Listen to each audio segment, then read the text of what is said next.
भरधाव कार अनियंत्रित होत झाडावर आदळली, विशीतल्या तरुणांसोबत अनर्थ, जिल्ह्यात शोककळा। नगर परिषद निवडणुकीच्या निकालाची धामधूम सुरू असताना बुलढाणा जिल्ह्यात एक भीषण अपघात घडला। या अपघातात 3 तरुणांचा दुर्दैवी मृत्यू झाला तर दोघे गंभीर जखमी झाले आहेत। भरधाव कार झाडावर आदळल्याने हा अपघात झाला।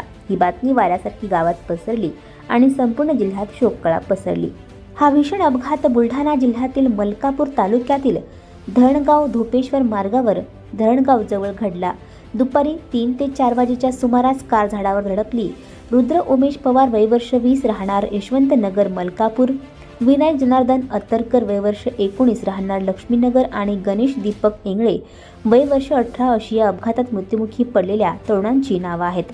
मलकापूर येथील यशवंत नगर परिसरातील रहिवाशी रुद्र रमेश पवार वय वर्ष 20 हा आपल्या मित्रांसह MH12 JC 7508 क्रमांकाच्या कारने धोपेश्वरहून मलकापूरकडे परतत होता। धरणगाव धोपेश्वर मार्गावर धरणगाव जवळ कार चालकाचं नियंत्रण सुटलं आणि कार थेट रस्त्याच्या कडेला असलेल्या एका झाडावर आदळली।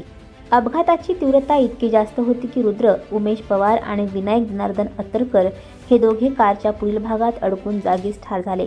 या अपघातात गणेश दीपक इंगळे वय वर्ष 18, प्रशांत राजू वनारे वय वर्ष 20 आणि तक्ष धुरंदर वय वर्ष 21 हे 3 जण गंभीर जखमी झाले। यापैकी गणेश इंगळे याचा अकोला येथील एका खासगी रुग्णालयात उपचारादरम्यान मृत्यू झाला अशी माहिती निकटवर्ती यांनी दिली।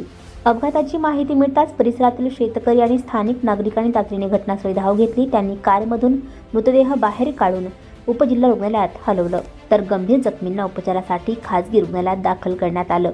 या अपघाताचे मुख्य कारण विशीतील तरुणांचे भरधाव वेगाने 4चाकी वाहन चालवणं असल्याचं बोललं जात आहे।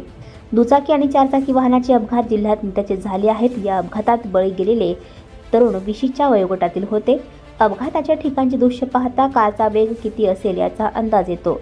हा मार्ग अतिशय वळणाचा आणि धोकादायक आहे।